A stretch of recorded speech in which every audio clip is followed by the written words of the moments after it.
یہ چیز یاد رکھی جائے، جب کسی کا انتقال ہو جائے تو اس کو زمین پر نہ لٹایا جائے، چارپائی پر یا چبوترے پر لٹایا جائے، اور پردے کا خاص اہتمام رکھا جائے، کیونکہ مرنے کے بعد بھی پردہ ختم نہیں ہو جاتا۔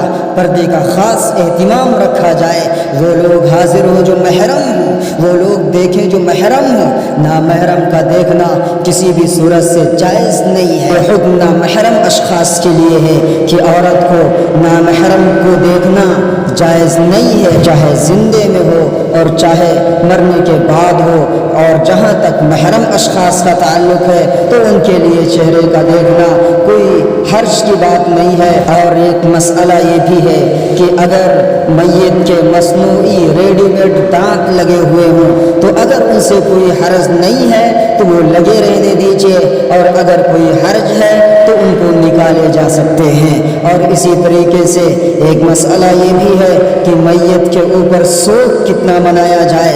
بعض حضرات مہینوں سوگ مناتے ہیں، یہ یاد رکھا جائے کہ میت پر 3 دن سے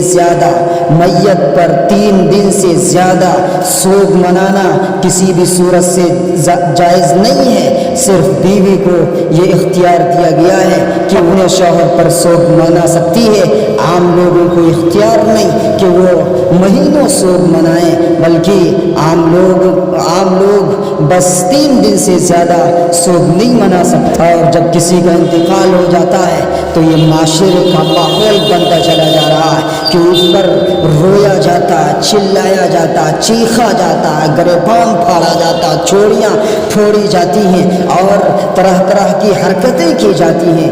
یاد رکھا جائے کہ رونا یہ فطری ہے۔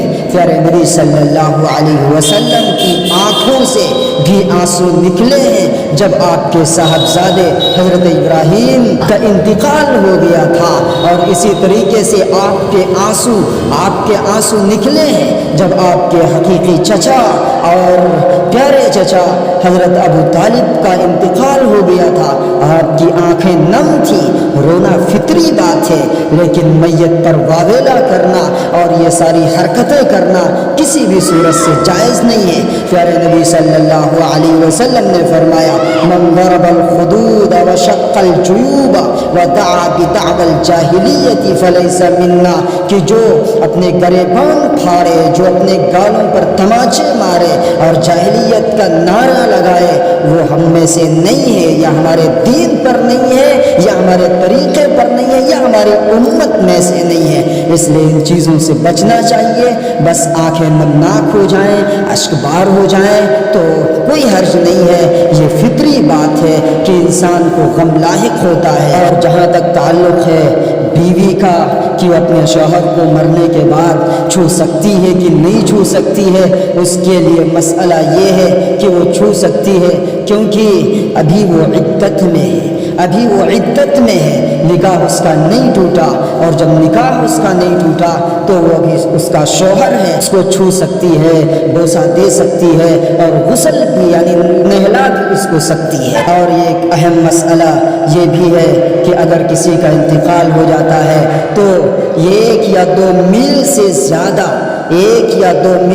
زیادہ میت کو دوسرے شہر میں منتقل کرنا، شفٹ کرنا، لے جانا درست نہیں ہے۔ چاہیے جہاں اس کا انتقال ہوا ہے وہیں اس کو دفنا دیا جائے۔ اور اگر میت کے منہ سے کلمہ کفر نکل آئے تو یہ محمول کریں گے کہ اس کے عقل کا تقاضا ہے، اس کی عقل کمزور ہو گئی ہے، اس کو عام نہ کیا جائے، لوگوں سے نہ بتایا جائے کہ وہ مرتے وقت کلمہ کفر کہہ کر مرا ہے، اس کو چھپا لیا جائے، کیونکہ پیارے نبی صلی اللہ علیہ وسلم نے فرمایا کہ اپنے مردوں کی اچھائیاں بیان کرو اور ان کی برائیاں نہ بیان کرو۔ اس لیے اس چیز کو عام نہ کی جائے اور پبلسٹی نہ کی جائے، بلکہ اس کو چھپا لیا جائے اور اس کی کم عقلی پر یہ بات محمول کی جائے۔ جہاں تک تعلق ہے کھانے کا کہ کسی کے یہاں انتقال ہو جاتا ہے تو گھر والے پکوان بنانے لگتے ہیں اور